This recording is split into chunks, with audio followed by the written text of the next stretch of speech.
third name we want to dive into is the most veteran option of the Mhm. bunch, and that's Semyon Varlamov out in New York, Mike. Well, I don't think that Varlamov is. I don't think he's likely to move. I guess I'll just say that because I think him and Ilya Sorokin are a really good tandem. And when you have solid goaltending in this league, and especially a team like the Islanders that expect to contend, okay, Lou Lamoriello is not in the business of rebuilding right now. Lane Lamberg wants to make a splash as a head coach in his first year.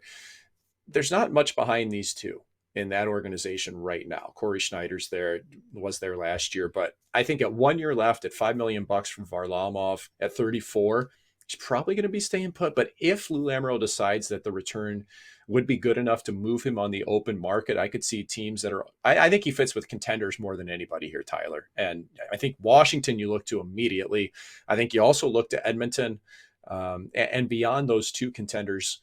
I mean, you could even toss Chicago in the mix because they don't logistically have a goaltender right now. But I think for Varlamov, he was previously in Washington. He had success there. I'm not sure how happy that club is running with Samsonov and Vanacek into next season. They were shopping Samsonov from what we'd heard last year at points too. So I think he fits there. I think Edmonton, if you're looking for a 1 year Band-Aid until Stuart Skinner is either ready, or like you said, if Mike Smith does go on LTIR and you have to get a proven veteran goaltender, maybe Varlamov fits there. But my money would be on him staying in Long Island, but stranger things have happened. Very interesting there. I mean, a potential reunion with Washington would be fascinating. And the thing with Varlamov is that he does have some trade protection. And for a goalie Mm-hmm. specifically, I think when you're one of those guys who has like a 10-15 no trade list, if you actually want to stay in the spot you're at, you can probably just be strategic with your no trade list and find a way to put the right teams on there. So it's very hard for your current team to deal with you. I wouldn't be at all surprised if Varlamov goes, "No, I'm kind of happy in New York here with 1 more year on my deal."